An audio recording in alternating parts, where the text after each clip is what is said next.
If you are new, then subscribe my channels and watch full story.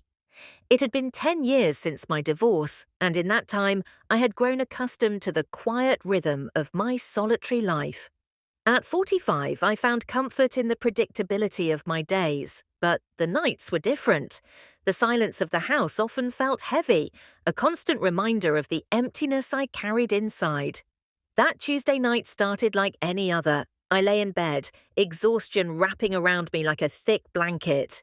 The ticking of the clock was the only sound breaking the stillness. Then a soft knock shattered the quiet. My heart skipped a beat as I sat up, calling out, "Who is it?" The door creaked open. It was Daniel, my tenant, a 25-year-old student who had been renting the upstairs room. His face was shadowed with unease. "I can't sleep," he whispered. I hesitated, then nodded toward the armchair. "Sit down," I said softly. He did. His eyes filled with something I couldn't place, a mix of weariness and unspoken emotion. As the night wore on, we spoke quietly, not about anything important, just life, loneliness, and the things we rarely admitted to others. When morning came, he was asleep in the chair, his expression peaceful for the first time in weeks. I slipped out of bed, busying myself in the kitchen with pancakes and coffee, trying to quiet the storm of emotions inside me. But when Daniel walked in, his gaze felt different, more searching, more intense. He watched me closely, as if studying every move. Breakfast passed in silence, yet the air between us felt heavy, charged with something unspoken. The days that followed blurred together.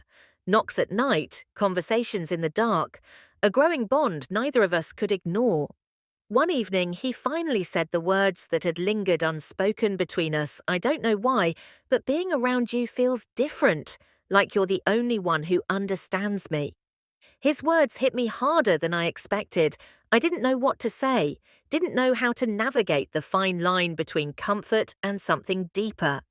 I told myself to keep distance, but every time I tried, I found myself drawn back to the warmth of his presence, to the rare sense of connection I hadn't felt in years.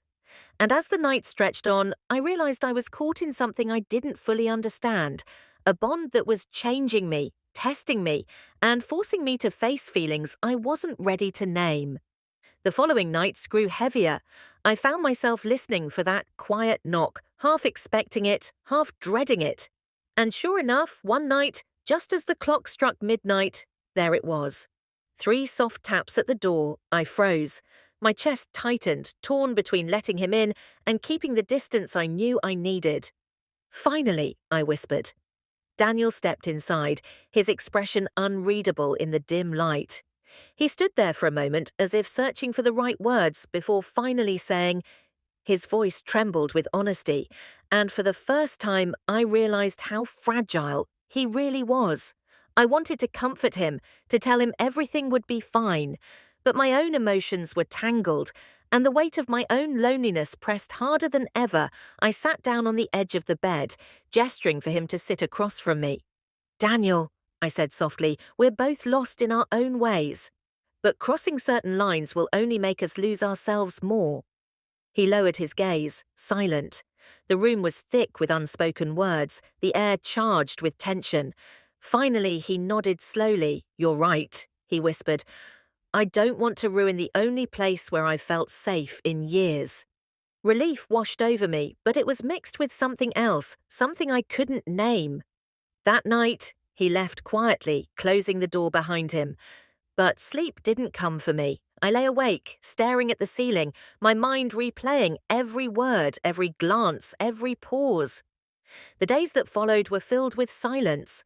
No more midnight knocks, no quiet conversations, only the hollow echo of absence. But his presence lingered, in the way the house felt emptier without him, in the way my thoughts strayed toward his face, his voice, his honesty. And deep down, I knew this story wasn't over. It had only just begun.